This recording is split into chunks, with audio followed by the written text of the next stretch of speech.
Eu vou começar esse episódio lendo o início do sensacional artigo escrito pelo jornalista José Carlos Fernandes para o jornal paranaense Gazeta do Povo, em 28 de fevereiro de 2013.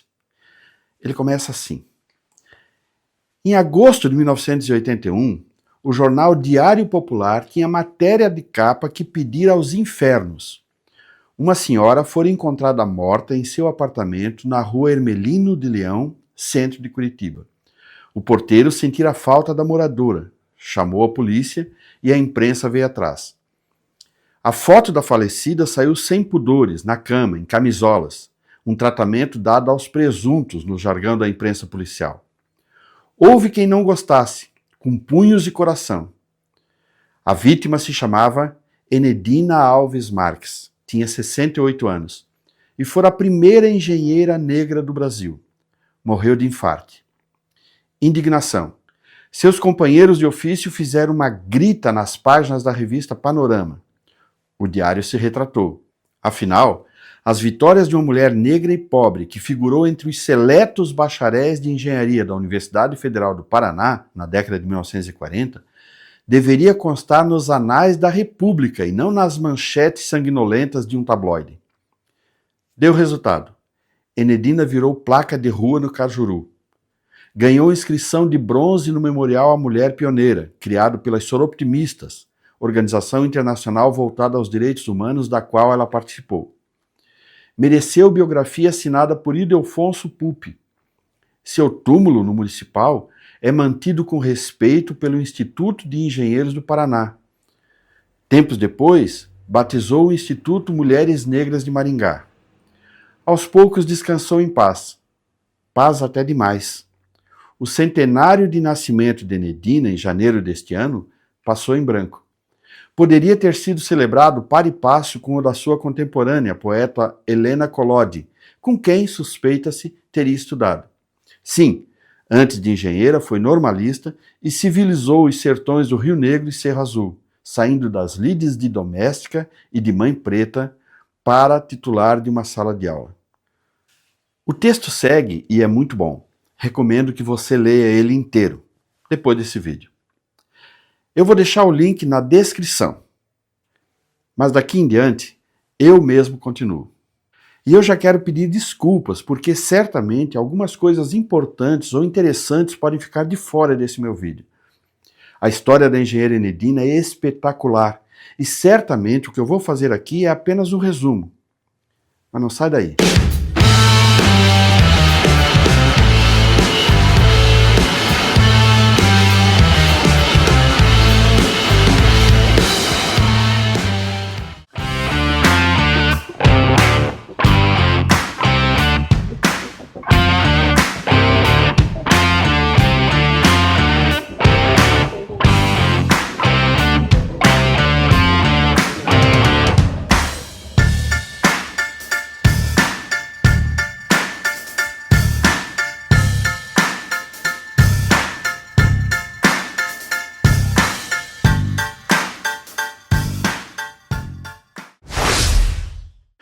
Em 1910, chegou em Curitiba, não se sabe de onde, o casal de negros, filhos de ex-escravos, Paulo Marques e sua mulher Virgínia Alves Marques, uma lavadeira que era conhecida como Dona Duca, ou Nhaduca. Eram parte do êxodo rural de ex-escravos e seus descendentes que estava ocorrendo naquelas 2 décadas pós-abolição. Tinham muitos filhos, todos meninos. E em Curitiba a família cresceu. No dia 13 de janeiro de 1913, nasceu uma menina. Dona Duca e o marido resolveram dar a ela um nome que começasse com a letra E, como o dos outros filhos, Heráclides, Erondino, Hermes, Enedino e Hernan. Assim, em junho daquele ano, a menina foi batizada como Enedina Alves Marques. Quando a menina ainda era muito pequena, Dona Duca e o marido se separaram. Como era comum naquela época, o marido saiu para comprar cigarro e não voltou mais. Dona Duca encontrou abrigo na casa de uma família para a qual já trabalhava como empregada doméstica e como lavadeira. Era a casa do major delegado Domingos Nascimento Sobrinho, casado com Josefina do Nascimento Teixeira, e que tinha uma filha chamada Isabel, da mesma idade da Enedina. As duas crianças logo se deram muito bem e ficaram realmente muito apegadas. O Major Domingos era um cafuzo, ou seja, tinha ascendência negra e indígena. Essa condição certamente contribuiu para que ele tivesse empatia com aquela mulher pobre, negra e sem marido. Então ele fazia o que podia, o que estava ao seu alcance para poder ajudar. O Major Domingos pagou para que a menina Enedina fosse alfabetizada pela professora Luísa Neto Correia de Freitas e acabou matriculando Enedina no mesmo colégio particular que havia matriculado a filha, para que as duas fizessem companhia uma para a outra. À medida que Enedina cresceu, ela própria começou a trabalhar como empregada doméstica na casa. E isso ajudava nos custos da família e dos seus próprios estudos, que nunca foram interrompidos. Com 19 anos, Enedina terminou o curso normal e logo foi nomeada professora normalista na rede pública do Paraná. Foi o seu primeiro salto social. Deixou de ser empregada doméstica e passou a ser professora. Saiu da casa de Domingos Nascimento e foi trabalhar no interior do Paraná. Lecionou nas cidades de São Mateus do Sul, Cerro Azul, Rio Negro e Campo Largo. Em 1935, com 22 anos, retornou para Curitiba para cumprir uma nova exigência legal do magistério, o curso de madureza, que durava 3 anos. Nesse período, ela trabalhou na escola da linha de tiro do JuVV e também abriu uma pequena escola particular para crianças fora da rede pública. Ela alugou uma casa em frente ao colégio Nossa Senhora Menina, no JuVV.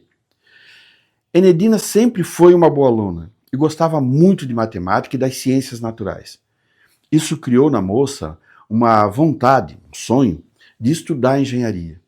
Isso era praticamente um sonho impossível naquele contexto, mas ela já havia transposto algumas barreiras. Então, por que não? Em 1938, Enedina matriculou-se no curso pré-engenharia, ligado à Faculdade de Engenharia do Paraná. Seria mais uma jornada de muito sacrifício, mas assim como na infância e na adolescência ela teve o apoio da família de Domingos Nascimento, agora Enedina podia contar com o apoio de outra família de iluminados. Durante o curso de madureza, ela havia conhecido J. Caron, cuja família fazia parte da elite econômica de Curitiba. Ele a apresentou ao casal Matias e Iracema Caron, que moravam no bairro JuVV. A família gostava muito dela e davam a ela suporte e apoio material para que ela continuasse estudando.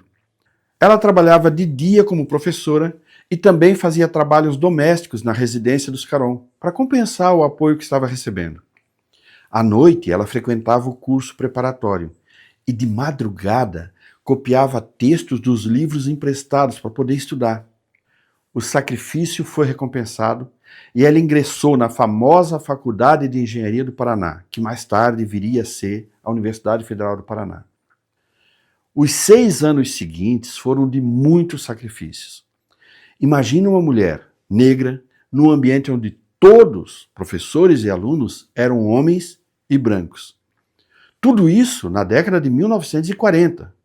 Simplesmente não havia para quem reclamar ou para quem recorrer. O ambiente era francamente hostil, para dizer o mínimo. Muitos colegas a olhavam com desconfiança. Professores faziam comentários desestimulantes. E havia os que acreditavam que ela jamais chegaria ao final do curso. E é importante lembrar que a Faculdade de Engenharia do Paraná, até 1950, não era gratuita. Havia mensalidades para serem pagas e esse era mais um dos obstáculos que Enedina tinha que enfrentar e vencer. Mas ela superou todas as barreiras com obstinação e resiliência. Teve alguns tropeços no início do curso, mas no final tinha um desempenho igual ou superior a de muitos colegas da turma.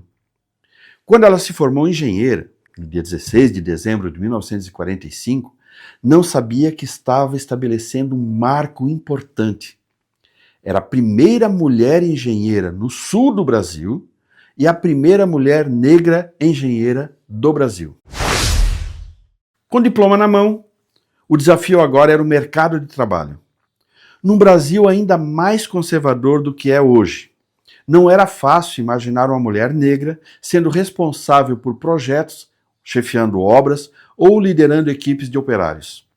Mas é claro que Enedina, àquelas alturas, já estava cascuda. Nada iria fazer ela parar.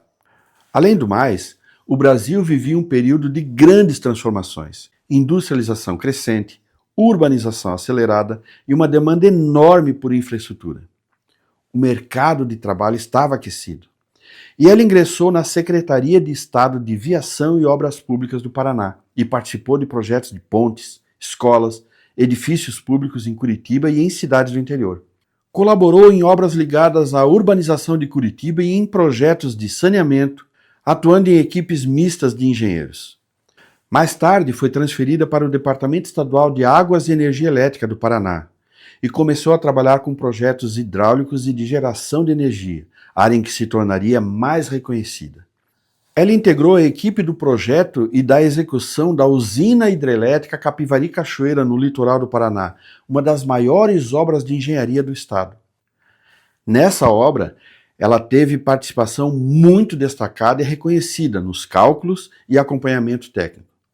Durante aquele trabalho, Enedina morou no canteiro de obras e, para evitar o assédio, usava calça comprida, macacão, botas e um revólver.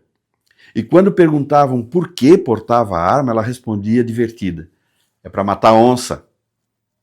O trabalho em barragens e usinas exigia conhecimento técnico avançado e liderança, e Enedina estava à altura. Ela projetava, acompanhava obras e negociava com equipes.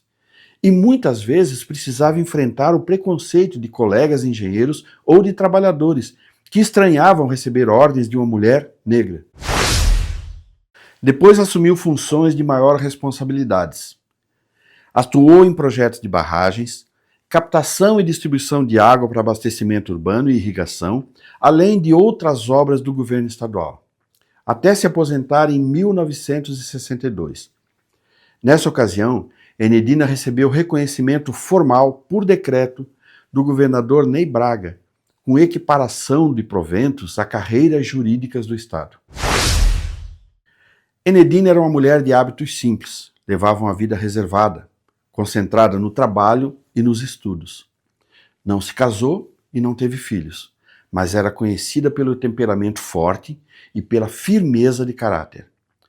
Quem trabalhou com ela relatava que ela era exigente, mas justa, e que não aceitava ser tratada de forma diferente por ser mulher ou por ser negra. Enedina faleceu em 24 de agosto de 1981, em Curitiba, aos 68 anos, nas circunstâncias descritas no início desse vídeo. Mas a sua morte não apagou o impacto da sua trajetória. Hoje, diversas homenagens perpetuam seu nome. Uma escola municipal de Curitiba leva o nome de engenheira Enedina Alves Marques. Em pelo menos 4 cidades brasileiras existem ruas com o seu nome. Curitiba, no Paraná, Umuarama, no Paraná, Jacareí, em São Paulo, e em Santa Cruz do Capibaribe, em Pernambuco. Monumentos e memoriais a reconhecem como pioneira. Um imenso mural de 8 por 9 metros foi inaugurado em 2023 no Bloco de Ciências Exatas da Universidade Federal do Paraná. Em 2022, na gestão do presidente Ricardo Rocha, o CREA do Paraná deu o nome de Enedina Alves Marques a uma importante premiação para mulheres que se destacam no exercício da profissão. Mais do que uma profissional de destaque, Enedina tornou-se um símbolo de resistência e de representatividade. Ela abriu portas para mulheres e negros em áreas que por muito tempo foram fechadas para eles. E eu fico muito feliz que não seja necessário fazer esse vídeo para falar de maus tratos à memória dessa grande mulher. A sua memória e suas conquistas têm sido, felizmente, muito respeitadas. Viva Enedina Alves Marques e que o seu legado continue a inspirar meninas e mulheres no caminho da engenharia. E aí, você já conhecia a história da engenheira Enedina Alves Marques? Esse é o tipo de conteúdo que você sempre vai encontrar aqui no canal 893. Um espaço que não existe para explorar o interesse do momento ou chamar a atenção com truques de audiência. Ele existe para ser uma biblioteca viva, um acervo confiável para engenheiros e arquitetos que empreendem e constroem o presente e o futuro. Queremos que você possa assistir um vídeo hoje ou revisitar um conteúdo de 3 anos atrás e encontrar a mesma relevância, a mesma clareza e a mesma inspiração. Esse é o compromisso que eu tenho com você e com a sua jornada de profissional empreendedor.